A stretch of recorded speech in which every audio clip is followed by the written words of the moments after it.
Shalom jemaat yang dikasihi Tuhan. Berikut protokol yang harus diikuti demi kelancaran ibadah kita. Yuk ikutan nyanyi. Pakailah masker, jangan lupa. Cucilah tangan, jangan lupa. Kalau masuk cek suhu dulu. Masuk lift jangan buru-buru. Di dalam lift jangan ngobrol. Salaman yuk dengan namaste. Bersimu tutup dengan lengan. Jangan ngobrol di ibadah ya. Saat pulang tak desakan ya. Patuhi prokesnya, patuhi prokesnya, patuhi prokesnya. Demi kita bersama.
Anugerah dan sejahtera dari Allah Bapa dan Tuhan kita Yesus Kristus sementara kita beribadah kepadanya.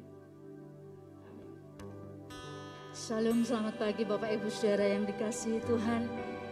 Kita patut bersyukur karena kita memiliki Tuhan yang luar biasa. Tuhan yang selalu mengasihi kita semua. Tuhan yang tidak pernah meninggalkan kita. Kalau saudara percaya Tuhan tidak pernah meninggalkan kita, angkat tangan kananmu di hadapan Tuhan pagi hari ini. Dan Dia akan bekerja dengan luar biasa di tengah-tengah kita. Karena kita adalah orang-orang yang dikasihinya. Haleluya, mari kita datang kepada Dia dengan keyakinan ini. Engkau tidak pernah meninggalkan kami Tuhan. Engkau sungguh mengasihi kami.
Kami merasa kasih setiamu yang luar biasa Tuhan.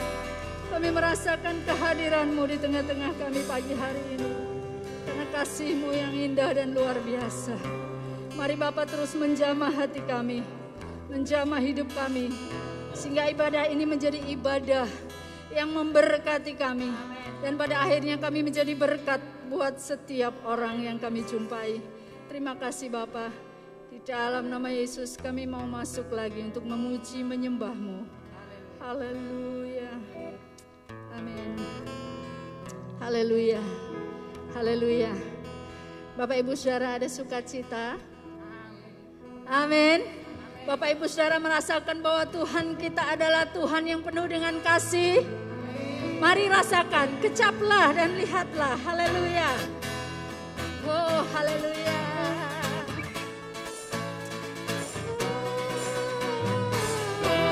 Tepuk tangan dulu semuanya buat Tuhan kita.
Yesus, haleluya, haleluya.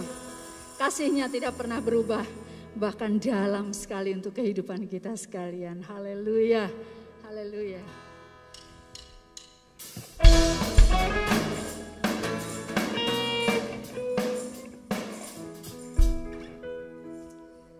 Puji Tuhan.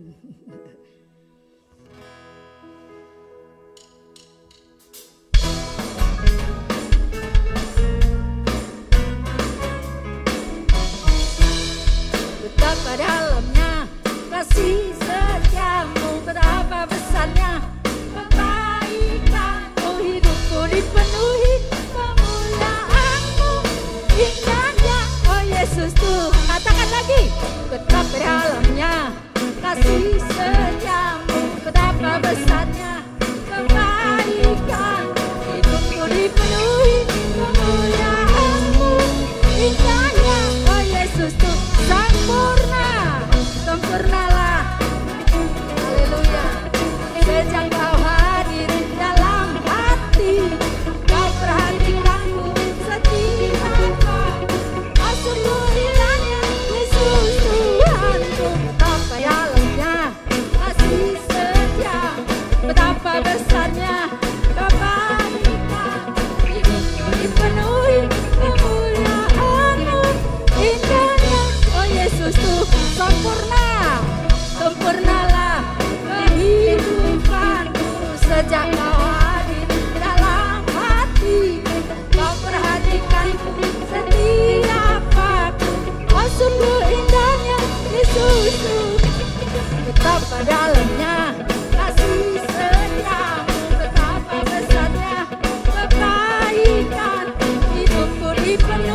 dalamnya. Yes, haleluya. Kebaikan, kemuliaan-Mu, indahnya, oh Yesus Tuhanku. Hidupku dipenuhi kemuliaan-Mu, indahnya, oh Yesus Tuhanku. Hidupku dipenuhi kemuliaan-Mu, indahnya, oh Yesus Tuhanku. Haleluya. Beri tepuk tangan buat para pemusik kita. Haleluya, para pelayan Tuhan yang luar biasa. Puji Tuhan. Bapak Ibu siap menerima firman Tuhan? Haleluya. Mari buka hati terus untuk Tuhan. Kita nyanyikan pujian kita bersama-sama. Kasih Tuhan itu tidak pernah berubah. Bahkan begitu dalam kasih-Mu.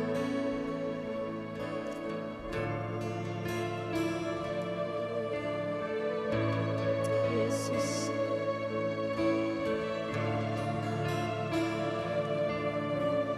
Dalamnya kasih-Mu Bapa, terlebih dari segalanya,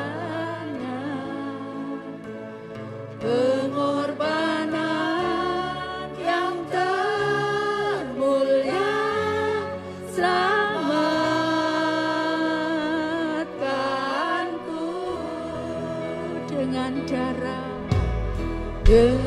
darah yang tercurah. Ampuniku atas dosa, ku bersujud kepadamu, oh Yesusku. Engkau ku sembah, Engkau ku sembah, yes Lord. Kau yang terindah, pulihkanku dengan darah. Engkau ku sembah, Bapa mulia, seumur hidupku ku mau menyembah-Mu. Katakan bersama-sama Bapak Ibu saudara. Dalamnya kasih-Mu Bapa, terlebih dari segalanya, pengorbanan, Tuhan yang berkorban untuk kami. Oh Tuhan, dengan darah-Mu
Biarlah pujian ini menjadi pengakuan iman kami. Seumur hidup kami terus menyembah Tuhan.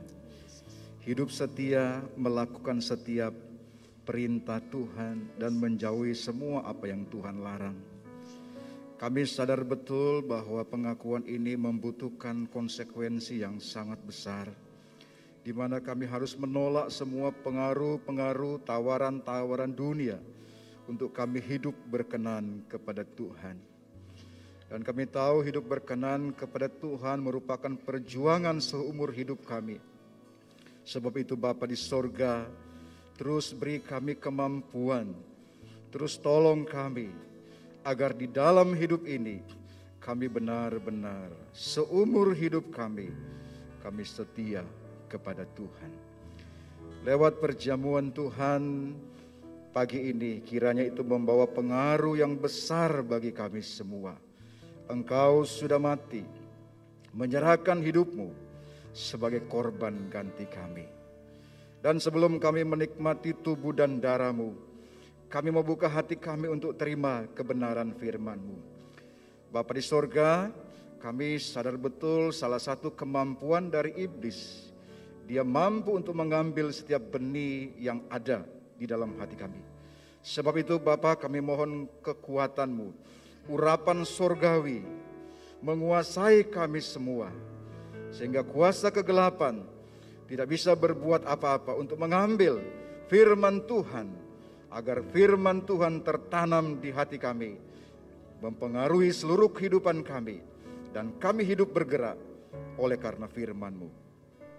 Urapan surgawi menguasai kami semua, baik hamba-Mu yang tidak ada apa-apanya ini, juga kami seluruh sidang jemaat Tuhan, sehingga pemberitaan firman-Mu pada pagi hari ini tidak sekedar menguatkan kami, tapi menjadi prinsip di dalam kehidupan kami.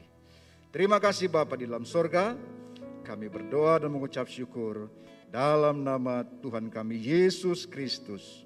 Haleluya. Amin. Puji Tuhan, silakan duduk.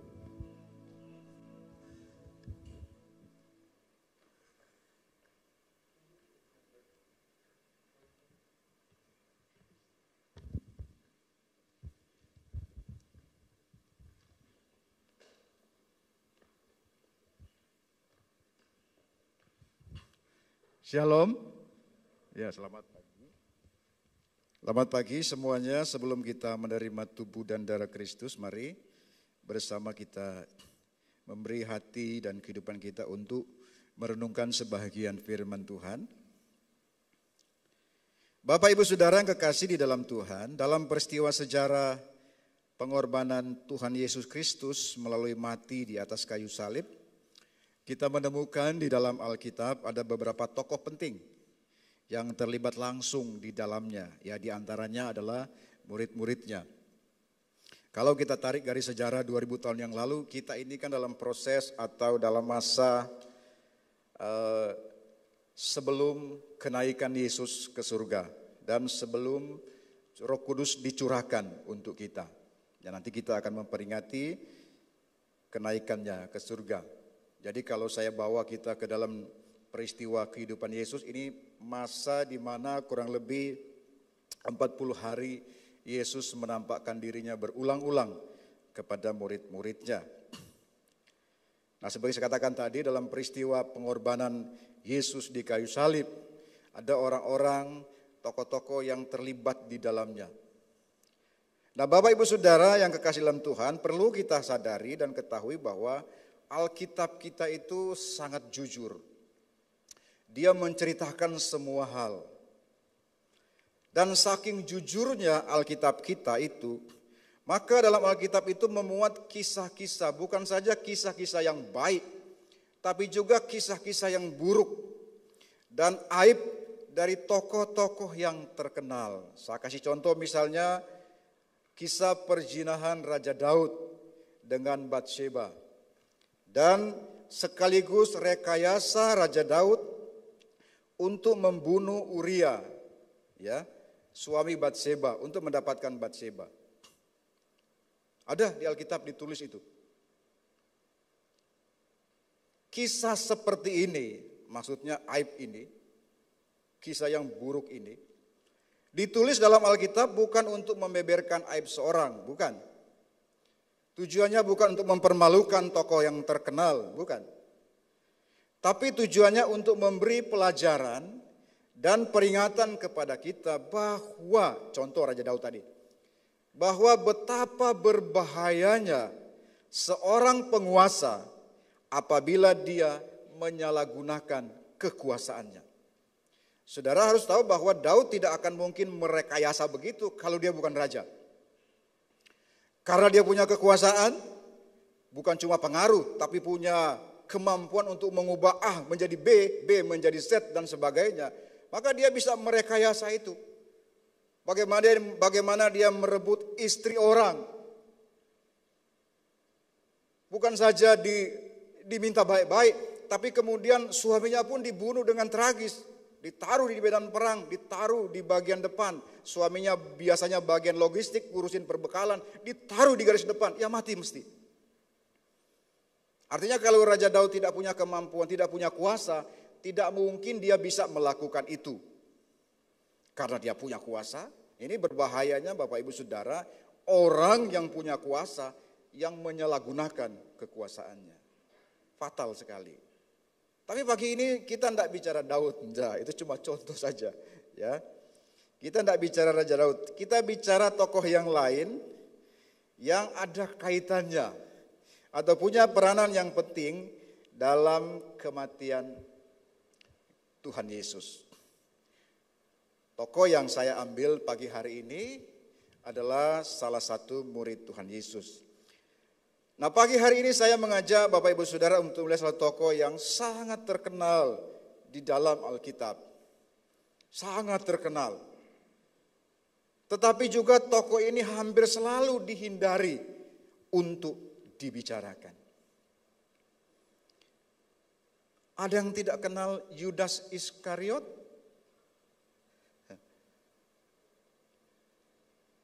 Ada beberapa tokoh yang terkenal di antara murid-murid Yesus. Yang pertama, Yudas Iskariot. Tidak ada orang yang gak kenal siapa itu Yudas. Murid Yesus ada dua Yudasnya, Yudas yang lain dan Yudas Iskariot. Nah, nama Yudas merupakan bentuk Yunani atau nama Yunani dari nama umum Ibrani, Yehuda. Kalau dalam perjanjian lama, Bapak Ibu menemukan Yehuda, salah satu dari anak Yakub, itu sama dengan Yudas dalam perjanjian baru. Yehuda dalam bahasa Ibrani sama dengan Yudas dalam bahasa Yunani. Itu kalau kasih contoh begini. Dalam bahasa Indonesia, nama anak gadis misalnya Mawar. Kalau bahasa Inggrisnya Rose, sama itu. Mawar, Rose, sama itu artinya. Nah, ini Yudas dan Yehuda itu sama. Artinya adalah Allah dipuji. Jadi Yudas atau Yehuda arti literalnya atau arti harafiahnya adalah Allah dipuji. Sebetulnya Yudas itu artinya bagus itu. Tapi yang saya tahu tidak ada anak-anak ketika remaja dibaptis itu kalau suruh pilih nama baptisannya, tidak ada yang memilih Yudas. Belum pernah saya ketemu pendeta Yudas begitu, tidak ada. Padahal Yudas, kalau Yehuda ada. Padahal Yudas artinya bagus. Ya, Allah dipuji. Timbang Yakub, Yakub itu kan penipu. Tapi ada orang pilih Yakub, Jacob kalau dalam bahasa Inggris. Padahal Yakub artinya jelek itu, penipu. Pendeta Yakub ada yang saya kenal. Meskipun saya tahu dia bukan seorang penipu. Kenapa ini berpengaruh? Karena kalau kita dengar nama Yudas, yang kita pikirkan bukan arti harafiahnya Allah dipuji itu. Tetapi apa yang dia lakukan, apa yang dia kerjakan yang menjadi dalam tanda petik coreng sejarah di dalam kehidupan manusia. Kan kita kalau dengar sesuatu, kita kan mengkonotasikan sesuatu itu dengan sesuatu juga. Contoh, kalau kita dengar nama air mineral Aqua misalnya, saya tidak di-endorse oleh Aqua, cuma saya mau kasih contoh yang benar. Aqua, orang sudah tahu Aqua itu kualitasnya seperti apa. Kalau orang dengar merek handphone, iPhone misalnya, atau Samsung, orang sudah tahu ada apa di balik nama-nama itu. Beda kalau kita kasih handphone, wah Oppo lah jenenge. Yang tidak jelas, belum pernah kedengaran suaranya, belum pernah saudara pegang, belum pernah dilihat fiturnya seperti apa. Tapi kalau nama-nama sudah terkenal tadi, orang sudah tahu kenapa di balik nama itu ada sesuatu yang ikut serta di dalamnya. Nah, jadi saya mau katakan bahwa Yudas itu sebetulnya artinya bagus. Cuman perbuatannya yang tidak bagus itu. Sedikit saya kasih gambaran latar belakang dari Yudas Iskariot. Ya akan kita lihat pada pagi hari ini. Yudas Iskariot adalah salah satu murid kepercayaan Tuhan Yesus. Ingat, murid kepercayaan. Karena Yesus mempercayainya sebagai bendahara. Nah, di kalangan kita orang Kristen, nama Yudas Iskariot sudah tidak asing lagi. Dia dianggap sebagai pengkhianat karena telah menyerahkan Yesus Kristus kepada imam-imam kepala dengan harga 30 keping perak. Matius pasal 27 mencatat bahwa Yudas melemparkan uang perak yang diterimanya ke dalam bait suci, lalu pergi bunuh diri dengan cara gantung diri. Dan kemudian oleh imam-imam uang tersebut dibelikan sebidang tanah yang disebut tanah tukang periuk sebagai tempat pekuburan orang asing. Sedangkan dalam kisah para rasul pasal pertama diceritakan bahwa Yudas Iskariot telah membeli sebidang tanah sebelum ia akhirnya jatuh tertelungkup dan perutnya terbelah sehingga semua isi perutnya tertumpah keluar. Tanah tersebut pada akhirnya dinamai tanah darah atau Hakaldama. Dan dalam suatu pemilihan yang diadakan oleh para murid, posisi Yudas akhirnya digantikan oleh Matias bukan Matius. Setelah ke-11 murid membuang undi untuk menentukan siapa orang ke-12 yang akan menggantikannya. Itu latar belakang Yudas Iskariot. Tapi pertanyaan pentingnya ini. Apa alasan atau motivasi Yudas Iskariot mengkhianati dan menyerahkan Yesus?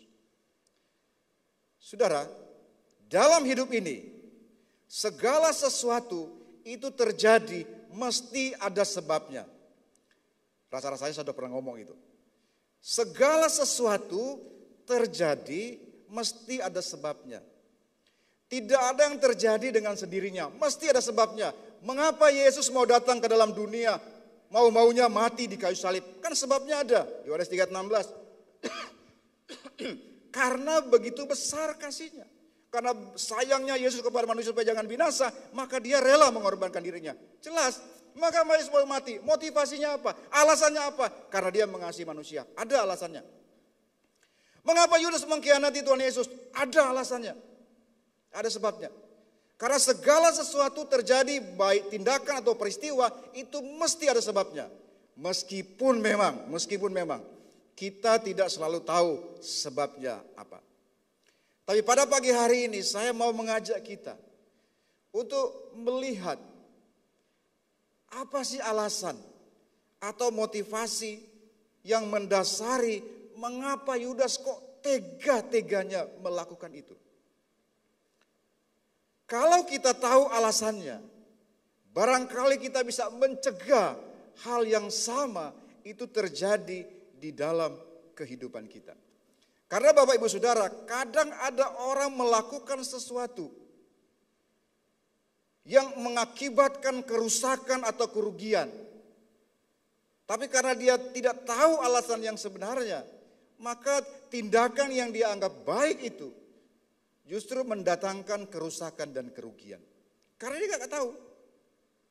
Mengapa di jalan itu ada rambu-rambu, belokan, jalan licin. Tujuannya kan supaya orang hati-hati. Oh, terutama bagi orang yang belum pernah lewat di situ. Oh, hati-hati di jalan ini. Kalau ada rambu-rambunya, maka kita akan tahu bahwa jalan ini bukan jalan biasa. Kita harus lebih berhati-hati. Jalannya licin misalnya, atau tikungan tajam misalnya, atau melewati tempat yang atau area yang berbahaya, banyak anak-anak misalnya. Tujuannya supaya kita hati-hati. Nah, maka pagi hari ini Bapak Ibu Saudara, sebelum kita salah mengerti dengan hal ini, saya mau sampaikan bahwa saya tidak sedang memulihkan reputasi atau nama baik Yudas Iskariot, tidak. Saya tidak sedang mengatakan bahwa apa yang dia lakukan itu no problem. Tidak.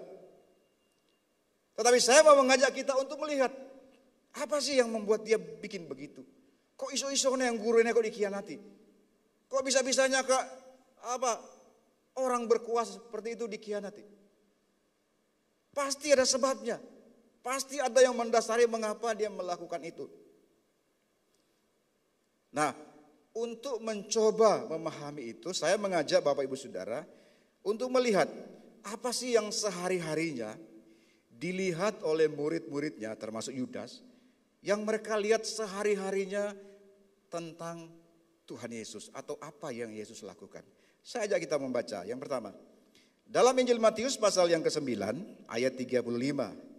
Matius pasal yang ke-9 ayat 35. Demikian firman Tuhan. Demikianlah Yesus berkeliling ke semua kota dan desa. Ia mengajar dalam rumah-rumah ibadat dan memberitakan Injil kerajaan surga serta melenyapkan segala penyakit dan kelemahan. Ini yang dilihat oleh Yudas. Murid-muridnya termasuk Yudas. Yesus setiap hari bikin mujizat.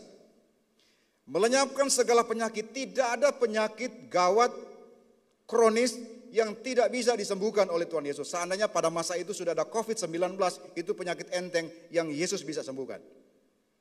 Seandainya pada masa itu penyakit gawat itu adalah AIDS misalnya, itu gampang itu. Pada masa itu penyakit yang boleh dibilangkan paling parah adalah ya kusta itu. Dan kita melihat Yesus mentahirkan orang kusta. Lumpuh bisa berjalan, bangkit buta melihat. Bahkan Yesus membangkitkan orang mati. Setiap hari mereka menyaksikan bagaimana berkuasanya itu Tuhan. Yudas tahu persis seperti apa kuasanya Tuhan. Lalu kita baca lagi dalam Lukas pasal 4 ayat 28 sampai 30. Lukas pasal 4 ayat 28. Mendengar itu, ini setelah Yesus khotbah keras kepada orang-orang Farisi dan tua-tua. Mendengar itu sangat marahlah semua orang yang di rumah ibadat itu. Mereka, siapa mereka? Orang-orang yang dengar itu. Mereka bangun lalu menghalau Yesus keluar kota dan membawa dia ke tebing gunung tempat kota itu terletak untuk melemparkan dia dari tebing itu. Tetapi ia berjalan lewat dari tengah-tengah mereka lalu pergi.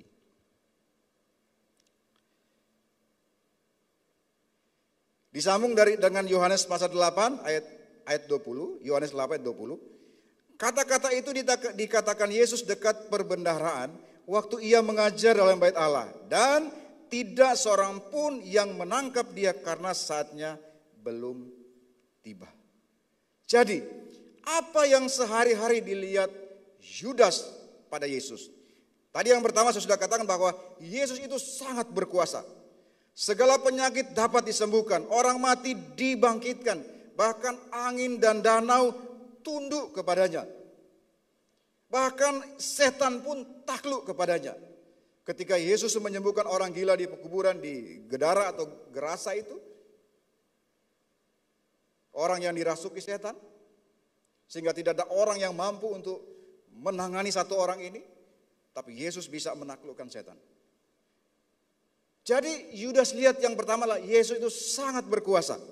Yang kedua, Yudas lihat Yesus itu sangat sakti. Segala upaya untuk mencelakakan Yesus tidak berhasil. Mari bawa hidup kita kalau kita salah satu murid Yesus. Coba bayangkan saja.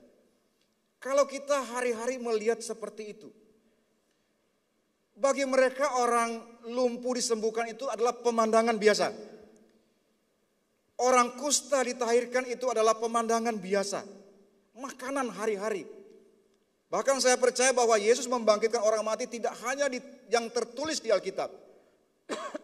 Ada kemungkinan lebih daripada itu. Kan tidak semua dicatat oleh Alkitab menurut Injil Yohanes pasal terakhir. Masih ada banyak perbuatan ajaib yang Yesus lakukan yang tidak tercatat di sini, tidak dicatat di sini. Jadi mujizat yang Yesus lakukan yang dicatat di dalam Alkitab itu adalah hanya sebagian kecil saja Bayangkan saja kalau setiap hari Yesus melakukan satu saja mujizat, maka setiap tahun dalam satu tahun ada 365 mujizat. Dikalikan 3,5 tahun pelayanannya, lebih dari 1.000 mujizat minimal yang terjadi, yang disaksikan oleh murid-muridnya, termasuk Yudas Iskariot. Hari-hari dia melihat Yesus ajaib sekali. Orang mau tangkap dia tidak bisa. Bahkan sudah diseret ke tebing pinggir jurang, tinggal didorong saja. Dengan entengnya Yesus itu kemudian pergi begitu saja. Dia melihat bagaimana berkuasanya Yesus. Bagaimana saktinya itu Tuhan Yesus.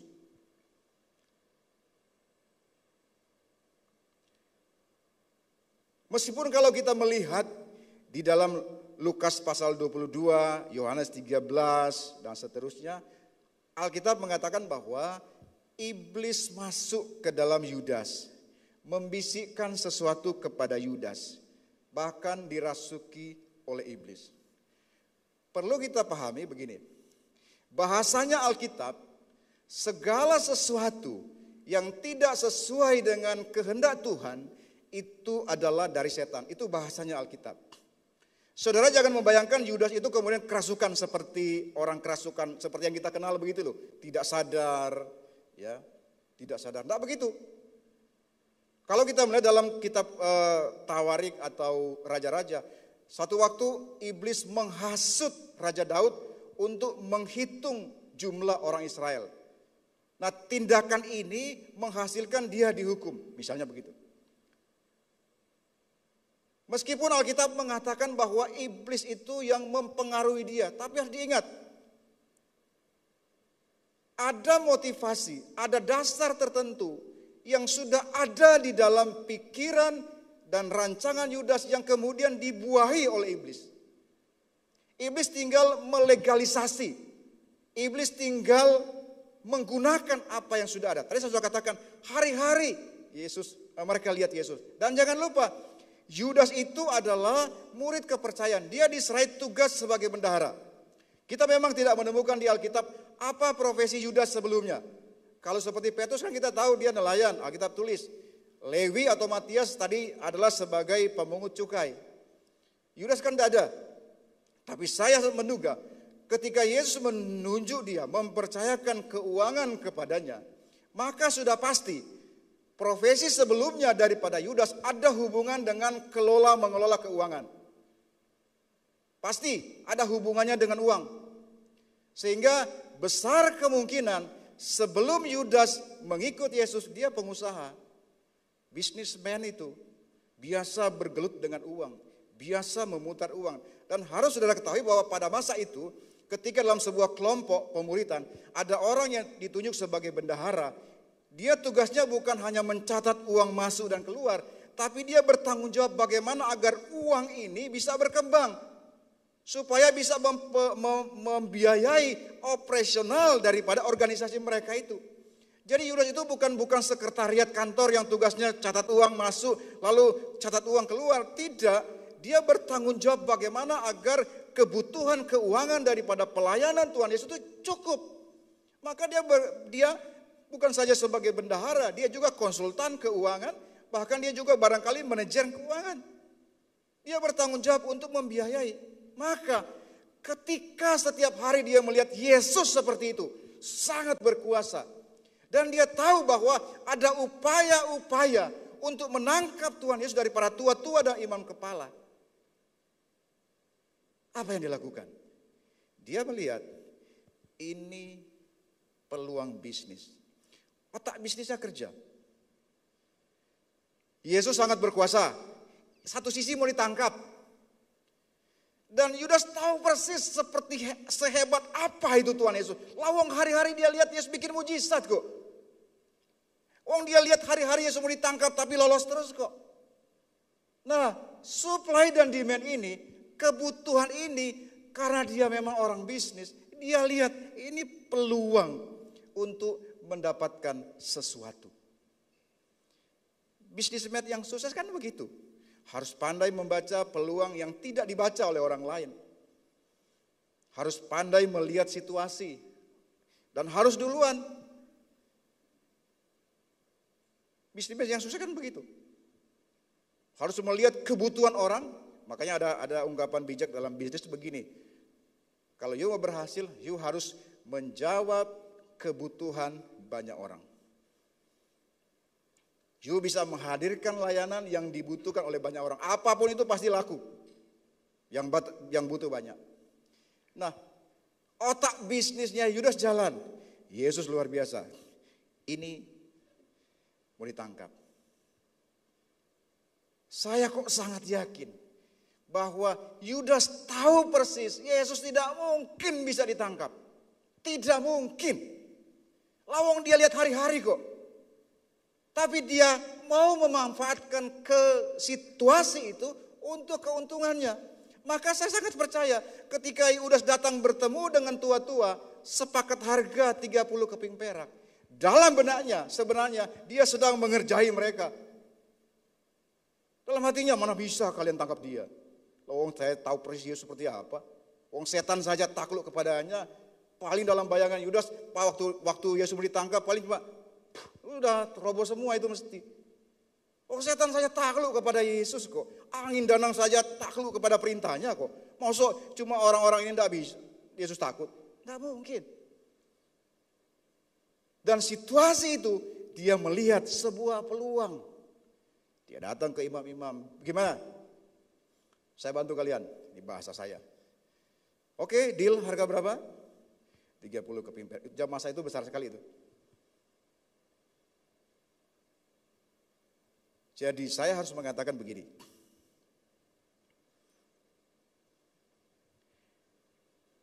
Tidak ada sesungguhnya. Tidak ada niatan daripada Yudas untuk mencelakakan Tuhan Yesus. Dari mana saya sampai pada kesimpulan itu? Kalau memang Yudas berniat mau mencelakakan Tuhan Yesus, mestinya ketika Yesus ditangkap, diadili, disalibkan, ngapain dia menyesal? Wong memang motivasinya begitu. Ngapain dia menyesal? Lalu datang kembali, kan kita tahu setelah itu ditangkap, disalibkan, dia akan menyesal. Lalu kemudian dia ambil uangnya dikembalikan ke orang-orang yang membayar dia, tapi mereka tidak mau, lalu lemparkan ke bait Allah. Dan dia tidak menyesal hanya sampai situ, dia bahkan bunuh diri. Mengapa dia bunuh diri kalau memang dia mau mengkhianati Tuhan Yesus? Untuk apa? Berhasil.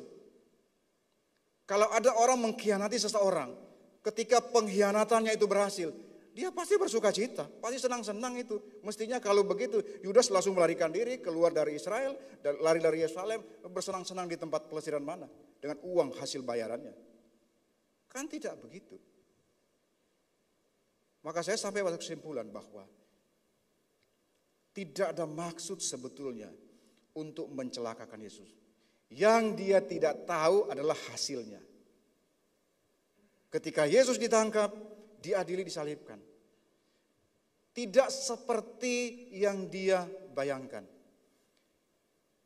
Tidak seperti yang dia duga. Waktu memang sering tidak berpihak kepada saya. Saya langsung simpulkan saja. Jadi pelajaran apa yang bisa kita dapat dari peristiwa ini? Yang pertama, jangan pernah main-main dengan Tuhan. Yudas berpikir dia bisa dapat keuntungan dari mempergunakan kekuasaan Tuhan untuk kepentingan pribadi. Jangan pernah main-main dengan Tuhan, apapun alasan logisnya. Yang kedua, jangan sekali-kali kita berniat mau mengambil keuntungan duniawi dari Tuhan atau dari pekerjaan Tuhan. Justru kita yang harus memberi keuntungan bagi kerajaan surga. Semoga kita semua mendapat pelajaran hidup dari kisah dan perbuatan tokoh ini. Dalam ibadah yang kedua saya tidak akan menyambung kisah ini meskipun ada bagian yang belum saya jelaskan. Karena kalau saya jelaskan tanpa jelaskan duluan, orang pasti bingung akan mendengarkannya. Ibadah kedua saya nyampaikan tokoh yang lain. Kiranya Tuhan memberkati kita semua dan mari kita siapkan hati kita untuk menerima perjamuan Tuhan.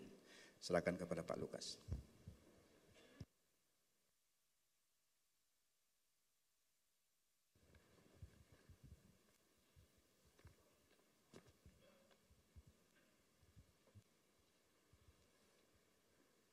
Sebelum saya panggil akan majelis maju ke depan, saya minta apakah saudara-saudara yang hadir pada saat ini sudah mengambil roti dan anggur? Kalau belum bisa angkat tangan, nanti saudara akan dilayani oleh para majelis. Sudah semua ya? Ya, kalau sudah semua, saya minta majelis bisa hadir menemani saya. Maju ke depan.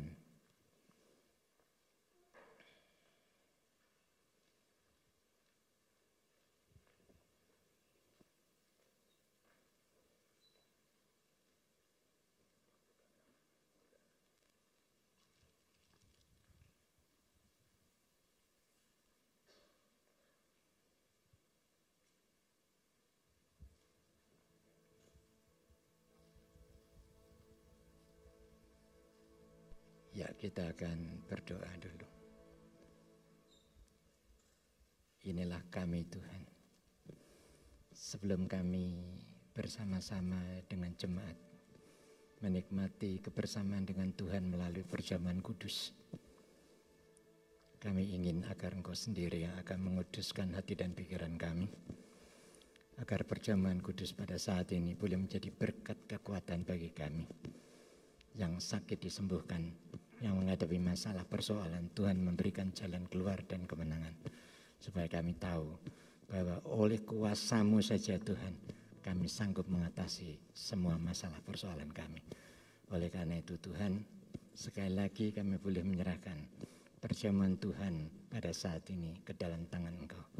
Agar Tuhan sendiri yang akan memberkati kami semua. Dalam nama Yesus kami sudah berdoa dan mengucap syukur. Amin.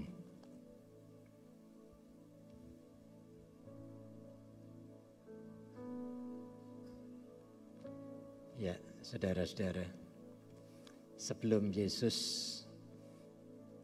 mengalami penderitaan dan kesengsaraan dan naik ke atas kayu salib, Dia masih menyempatkan diri untuk mengadakan perjamuan akhir yang disebut The Last Supper. Saudara-saudara, firman Tuhan berkata demikian. Katanya kepada mereka, aku sangat rindu akan Paskah ini.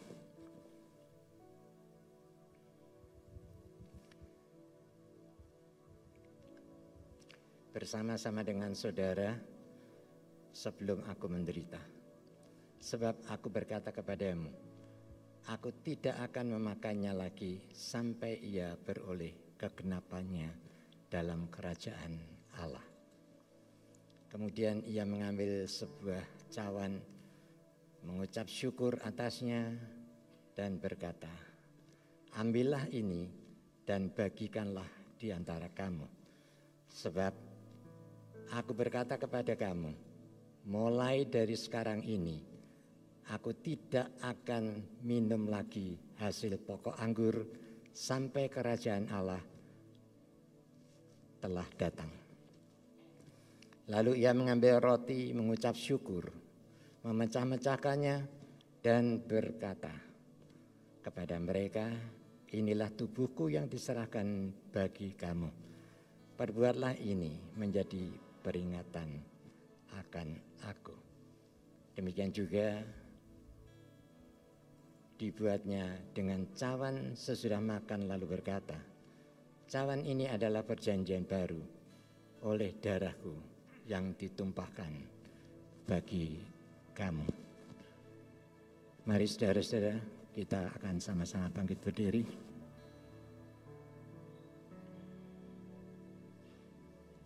Kita akan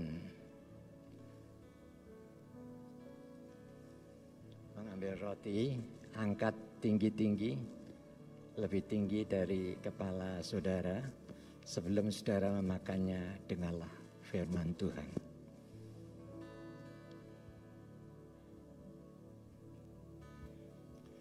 Sebab apa yang telah kuteruskan kepadamu, telah aku terima dari Tuhan yaitu bahwa Tuhan Yesus pada malam waktu ia diserahkan, mengambil roti dan sesudah itu ia mengucap syukur atasnya. Ia memecah-mecahkannya dan berkata, inilah tubuhku yang diserahkan bagi kamu. Perbuatlah ini menjadi peringatan akan aku. Bukankah roti yang ada di tangan kanan kita ini merupakan persekutuan kita dengan tubuh Kristus? Mari kita akan makan bersama-sama di dalam nama Tuhan Yesus Kristus.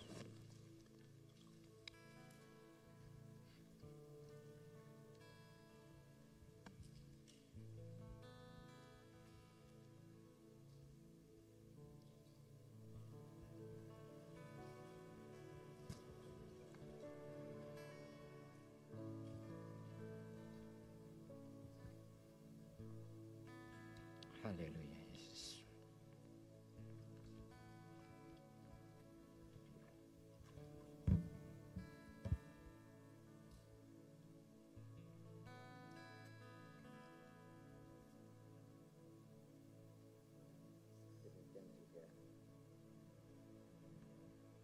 Demikian juga ia mengambil cawan sudah makan lalu berkata, cawan ini adalah perjanjian baru yang dimeteraikan oleh darahku. Perbuatlah ini setiap kali kamu meminumnya menjadi peringatan akan aku. Sebab setiap kali kamu makan roti ini dan minum cawan ini, kamu memberitakan kematian Tuhan sampai ia datang.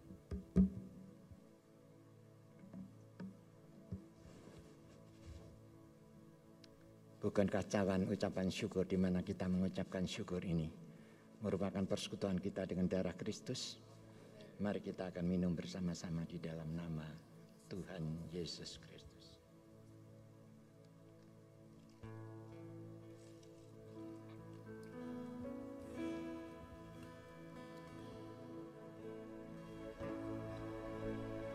Haleluya Yesus. Engkau ku sembah, Haleluya. Kau yang terindah, pulihkan ku dengan darah-Mu. Engkau ku sembah, Bapa mulia, seumur hidupku ku mau menyembah. Engkau sembah, Kau yang terindah, Dia yang terindah. pulihkan ku Amin. dengan darah-Mu. Engkau ku sembah, Bapa mulia, seumur hidupku ku mau menyembah-Mu. Seumur hidupku ku mau menyembah-Mu.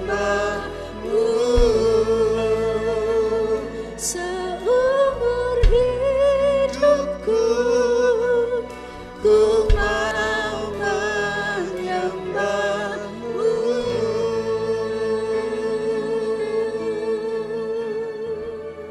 Inilah yang menjadi komitmen kami. Haleluya Yesus. Seumur hidup kami mau tetap menyembah Engkau sebagai Tuhan dan Juru Selamat kami yang hidup dan yang berkuasa. Amin Yesus. Kami bersyukur untuk persekutuan dengan tubuh dan darah Yesus yang terus memulihkan hidup kami, menyempurnakan hidup kami, memberikan kemampuan kesanggupan bagi kami untuk menanggalkan segala dosa-dosa kami, Amin Yesus. untuk kami mengarahkan diri, mengarahkan hidup kami kepada panggilan Tuhan, untuk kami hidup di dalam kekudusan-Mu. Amin. Perkenanan-Mu itulah yang terus kami rindukan terjadi dalam hidup kami. Agar dalam masa perjalanan hidup kami Tuhan, kami mendapatkan anugerah Tuhan. Sesulit apapun, dalam kondisi yang paling kritis sekalipun, kami mengucap syukur karena Engkau Tuhan yang tidak pernah meninggalkan kami. Amin. Terima kasih Bapa. Dalam nama Tuhan Yesus, kami bersyukur untuk persekutuan dengan tubuh dan darah-Mu pada saat pagi hari ini. Demi nama Yesus, kami berdoa. Haleluya. Amin. Amin. Silakan saudara duduk. Cawan-cawan akan diambil oleh para majelis.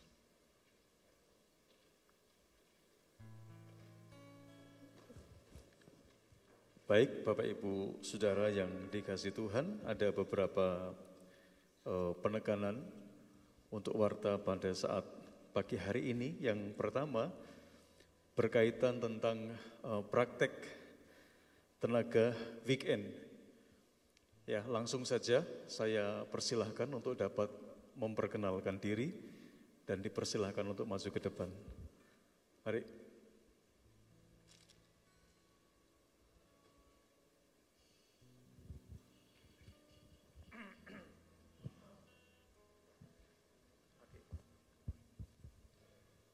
Haleluya, puji Tuhan, salam sejahtera bagi kita semua Bapak Ibu Saudara.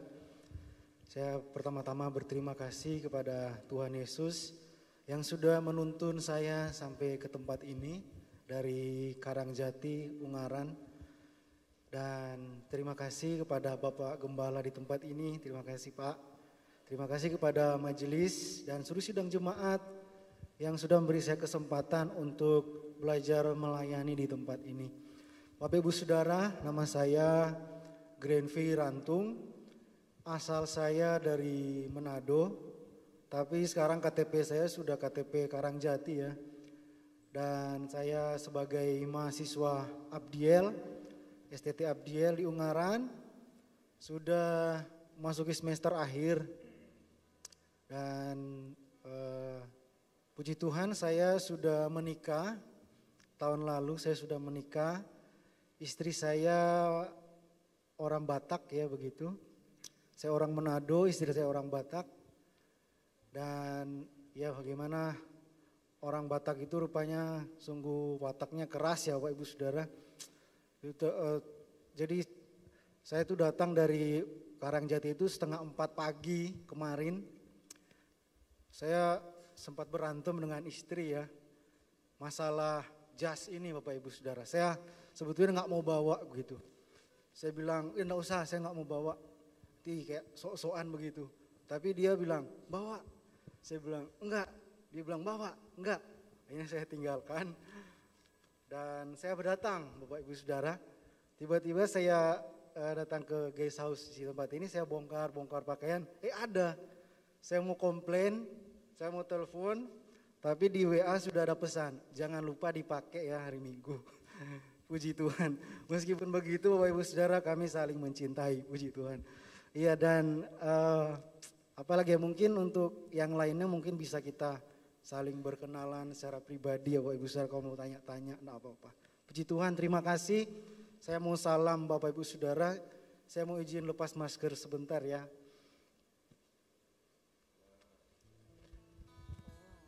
Puji Tuhan. Terima kasih. Terima kasih. Tuhan memberkati pelayanan saudara selama weekend di tempat ini. Baik, berikutnya Bapak Ibu Saudara, penekanan yang kedua diberitahukan kepada jemaat bahwa untuk persekutuan doa malam ya mulai bulan Juni akan dialihkan pada hari Senin ketiga yang semula dilaksanakan pada hari Rabu ketiga. Dan khusus di bulan Mei ini persekutuan doa malam akan digabung dengan ibadah reli doa Pentakosta. Ya mulai hari Senin tanggal 17 Mei sampai hari Jumat tanggal 21 Mei pukul 18. Itu yang kedua. Kemudian yang ketiga, pagi ini apabila calon mempelai ya hadir, Saudara Albert Kurniawan dengan Saudari Florencia Liliani Putri. Kalau ada, saya mohon untuk bisa berdiri supaya bisa dikenal. Oke, ya itu. Jangan duduk dulu. Oke, ya mungkin bisa dilihat. Buka maskeran sebentar dong. Oke, ya Tuhan berkati. Saudara-saudara, silakan duduk. Nah, kita akan dukung dalam doa untuk pelaksanaan pernikahan gereja Ninya supaya dapat berjalan dengan baik. Berikutnya, saya ingin menyambut bagi Bapak Ibu Saudara yang baru pertama kali hadir di tengah-tengah ibadah di Gereja Isa Al-Masih. Kalau ada baik yang di bawah ataupun di atas bisa bangkit berdiri. Nanti Bapak Ibu Majelis akan menyambut saudara. Ada yang baru pertama kali hadir? Baik, kalau tidak ada, berikutnya kita akan berdoa untuk saudara-saudara kita yang berulang tahun. Dari tanggal 26 April sampai tanggal 2 Mei, dipersilahkan untuk bisa berdiri. Kita akan doakan nanti.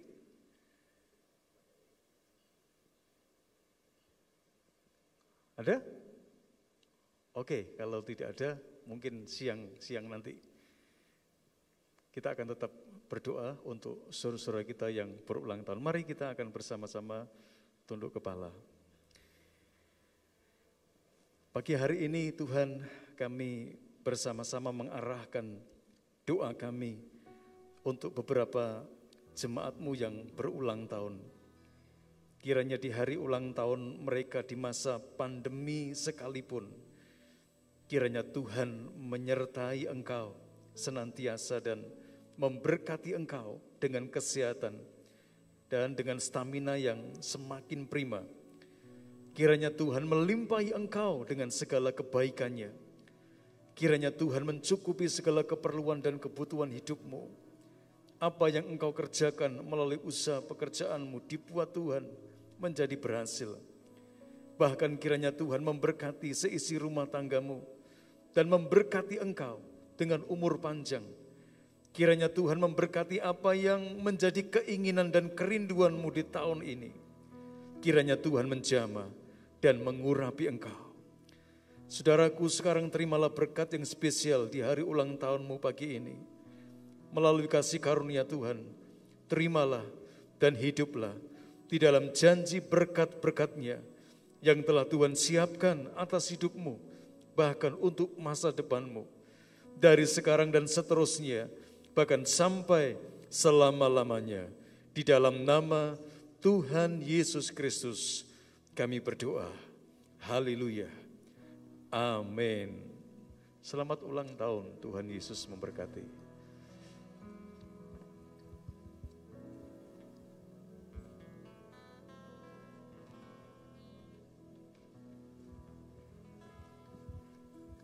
Mari kita akan sama-sama bangkit berdiri, kita akan mengakhiri ibadah raya yang pertama ini. Sungguh indah kasih-Mu, pimpinan, penyertaan dan pertolongan-Mu di dalam hidup kami ya Tuhan. Kalau hari ini kami bisa bersuka cita, mengembalikan perpuluhan yang menjadi hak dan milik Tuhan ke perbendaharaan rumah-Mu. Tuhan, kiranya Engkau sendiri yang akan memberkati anak-anak-Mu supaya kami makin kaya di dalam kebajikan. Kami makin yakin dan percaya bahwa semua bukan karena usaha kami semata, tetapi itu semua karena berkat-berkat yang Kau limpahkan dalam hidup kami. Oleh karena itu kami boleh menyerahkan apa yang sudah kami berikan kepada-Mu, baik itu dalam bentuk perpuluhan maupun persembahan. Kiranya Tuhan akan kuduskan persembahan kami ini agar supaya menjadi kelancaran bagi pekerjaan Tuhan di gereja Isa Al-Masih Kudus ini. Terima kasih Tuhan, kami hari ini merasakan bahwa persekutuan yang indah dengan Tuhan melalui perjamuan kudus akan memberikan kekuatan dan makna tersendiri di dalam kehidupan kami. Supaya Engkau yang berjalan di muka kami, itu yang meratakan jalan kehidupan kami. Terima kasih Tuhan, kami tetap mendukung di dalam doa untuk saudara-saudara kami yang saat ini dalam kelemahan tubuh. Apakah mereka yang di rumah, mereka masing-masing atau di rumah-rumah sakit. Tuhan, kiranya Engkau akan lawat, Engkau nyatakan kasih dan pertolongan-Mu Sebab kami tetap yakin bahwa kasih-Mu itu tidak pernah berubah dari dulu kemarin, sekarang, bahkan untuk selama-lamanya. Kami percaya Tuhan bahwa janji-Mu itu ya dan amin bagi orang-orang yang berharap dan mengandalkan Tuhan di dalam hidupnya. Dan kami juga menyerahkan akan saudara-saudara kami yang saat ini menghadapi masalah, persoalan, tantangan di dalam kehidupan mereka. Tuhan, kiranya Engkau sendiri yang akan mengangkat semua beban-beban mereka, sehingga mereka tahu bahwa di dalam keadaan yang seperti ini sekalipun Engkau tidak pernah meninggalkan mereka. Kasih setiamu tetap ada dan tetap Engkau berikan kepada mereka untuk seterusnya dan selamanya, supaya mereka bisa melihat bahwa Tuhan yang disembah oleh mereka itu adalah Tuhan yang tidak pernah berubah. Oleh karena itu Tuhan, kami percaya bahwa Engkau akan memimpin dan menyertai kami semua yang sudah hadir. Kami bersyukur untuk kekuatan kesehatan yang prima yang Kau berikan kepada kami, sehingga memungkinkan kami bisa seperti saat ini. Itu semata-mata oleh karena anugerah, kasih dan kemurahan daripada Tuhan. Terima kasih Tuhan. Tiba saatnya sekarang kami akan berpisah satu dengan yang lain untuk pulang ke rumah kami masing-masing. Biarlah berkat damai sejahtera dari Allah Bapa, kasih setia dan rahmat dari Tuhan Yesus Kristus, serta persekutuan Roh Kudus akan tetap tinggal dan menyertai di dalam kehidupan saudara semua, mulai pagi ini dan sampai selama-lamanya. Amin.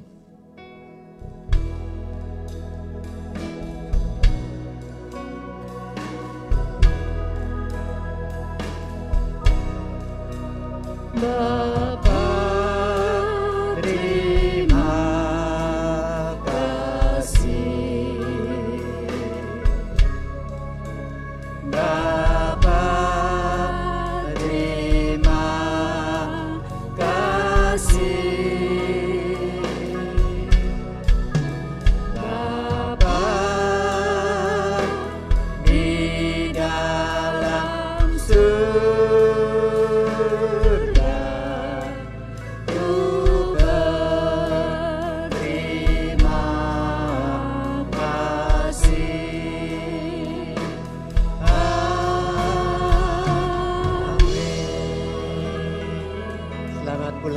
Tuhan Yesus memberkati kita semua.